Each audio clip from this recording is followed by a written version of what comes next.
Hello, this is Julian with Kof Reviews, and today we'll be counting down our top 10 coffees of 2023 list. This video will be broken down into two parts, with today's video featuring coffees 10 through 6, as well as any honorable mentions, and tomorrow's video featuring coffees 5 through 1.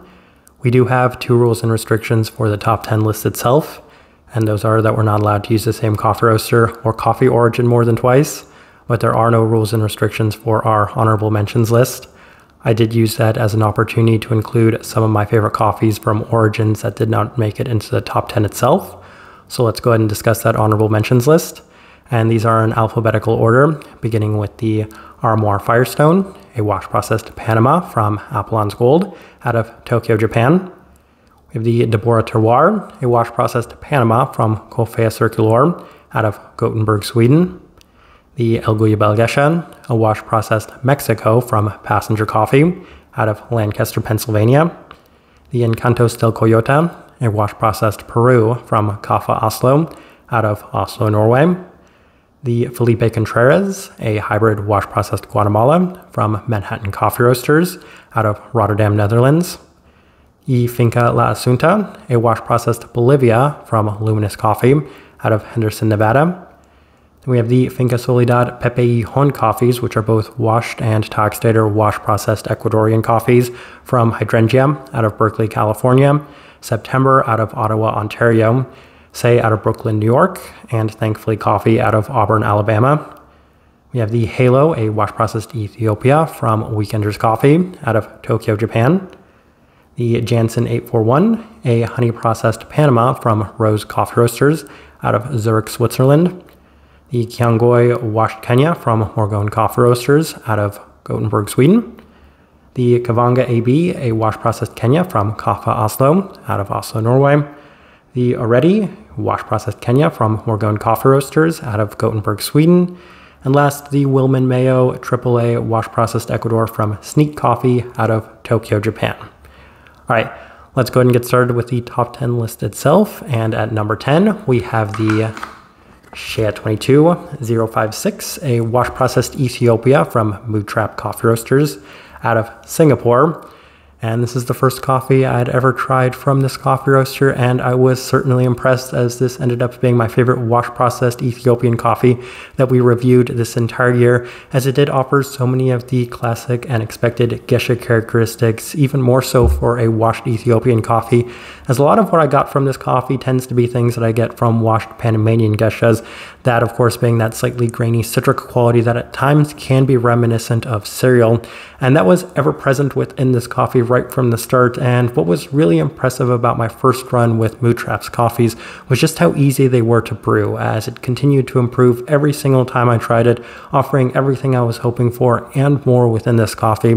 Most specifically, some lovely sweetness, the clarity, of course, some really strong floral components, and then in addition to that, some fruit complexity as well, giving this cup just some really nice depth in general. And I was really surprised by this first experience from this coffee roaster, and I do have to say that I am hoping to try more coffees from them in the future, as not only was my first experience with them so positive, but I do continue to hear so many positive things from others about this coffee roaster. All right. At number 9, we have the Yanjuki AB, the wash-processed Kenya from Nomad Coffee Roasters out of Barcelona, Spain. And this one's an interesting one. So in our honorable mentions list, we included 3 Kenyan coffees. And the reason I opted for this one in the top 10 itself is mostly because this one was the most memorable of those coffees. And we just featured the Kiangoi in our Cafe Box Advent Calendar Blind Taste Test Ranking Series, and that coffee performed exceptionally well. So I do know that that is one of my favorite Kenyan coffees of the year. When I was thinking back, I remember really enjoying the Already and really enjoying the coffee from Kafa.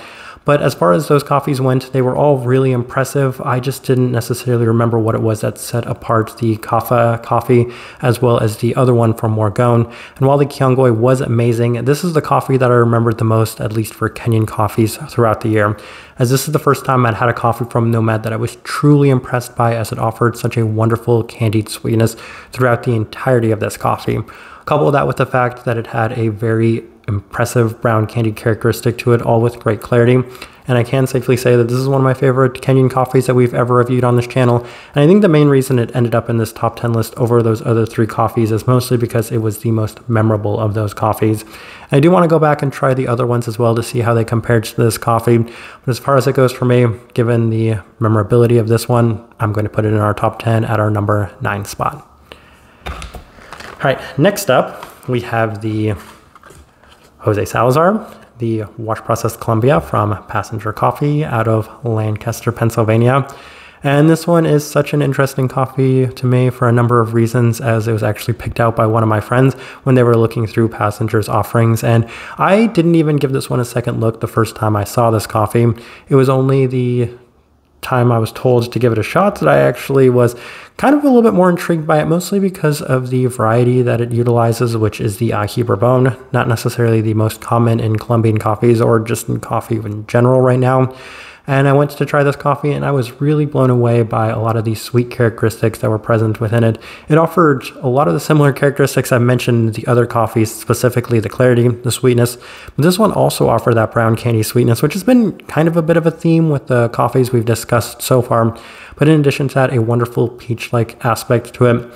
This one was not necessarily just a favorite of mine, but I also heard so many positive things from other people that went and tried this coffee, as this is one of the most enjoyable wash-processed Colombian coffees we'd ever reviewed on this channel as well, and one of my favorite coffees that I've had from Passenger over the years. So this is one to look out for. The variety is one that I'm going to continue to look out for, and this one really set it apart for a number of reasons.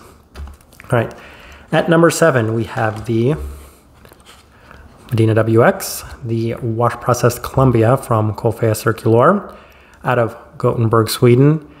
And this might surprise people, but this is actually our highest placing Kof Circul coffee of the year. And the main reason for that is, even though I might have liked the Laboratoire a little bit more than this coffee, the Laboratoire was in the Panamanian category. So as you'd expect, it just placed behind some of the other Panamanian coffees. But this one right here, as far as it goes for a standard coffee, I was just truly impressed. At least the Jose Salazar is an ají bourbon, so it's something that's a little out of the ordinary. But this one right here is just a standard Caturra coffee. And I'd heard so many positive things about Astrid Medina's coffees this year. And I do have this somewhat rule of thumb when it comes to Kof Circul and coffees that other coffee roasters are also offering. So for example, Astrid Medina has been pretty popular this year, and their coffee has been featured in so many different coffee roasters' offerings throughout the year. But when I saw it featured on Kof Circul's website, I said, this is probably going to be the best representation that I'm going to get of this coffee this year.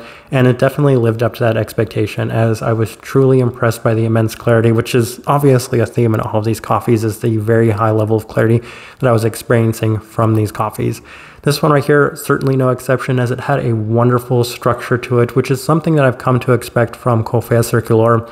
This coffee roaster, even though they only placed as high as 6 this year, they're pretty well known from some of our past lists, scoring very high in a number of those lists. And this isn't necessarily to say that I wasn't overly impressed by their coffees. If anything, far to the contrary, I would say that they continue to be one of the most consistent and impressive coffee roasters I have year after year. I think the only thing that might have held them back was competing with some coffees that I enjoyed a slight bit more, which is much more of a testament to the other coffees we're discussing in this list, as opposed to an indictment on this coffee roaster. And also the fact that they didn't necessarily offer as many coffees as I was hoping to try this year, most specifically waiting on a number of Ecuadorian coffees to be released that way they were never actually released. That being said, we're here to talk about this one, and I was really impressed with this one. One of my favorite, I would say, standard processed or standard coffees I've ever had from Kof Circul, and this one right here stood out being my favorite Colombian coffee of the year. And in 5th place, we have coffee that we did 2 reviews of. They were in-shop reviews, so I don't have a bag for it. And that is, of course, the Acasia Hills Gesha, the wash processed Tanzania from Coffee County and Leaves Coffee Roaster, both out of Tokyo, Japan.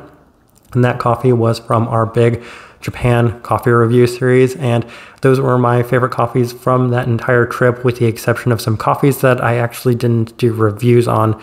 Nonetheless, I was really impressed by them as I've had positive experience with Tanzanian coffees in the past. It's just been one of those things that they're not overly common and not a whole lot of coffee roasters carry them.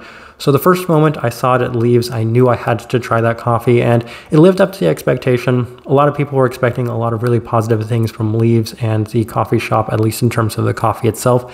Definitely delivered, and it offered a very clean, sweet, and floral fruit-forward cup, a lot of which we're expecting from a geisha in general. But then couple that with the fact that I went a couple of days later and tried the exact same coffee from Coffee County, and if anything, I wonder if I was maybe a little bit more impressed by Coffee County's version of it, as it felt a little bit less traditional, offering a slight tart-like aspect to it, which really did seem to impress me. Both those coffees offered immensely high clarity, and it's always going to be one of those things where at this point in the list, we're kind of experiencing coffees that scored that level 5 or offered something extremely unique about them for this year. And these were both extremely clean coffees with a lot of the other attributes that I was looking for in both of them.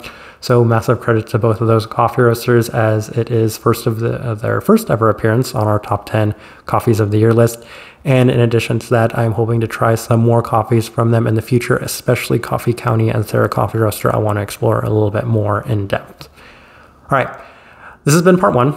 So these were our 10 through 6 as well as honorable mentions list. So if you guys enjoyed this video, then give this one a like.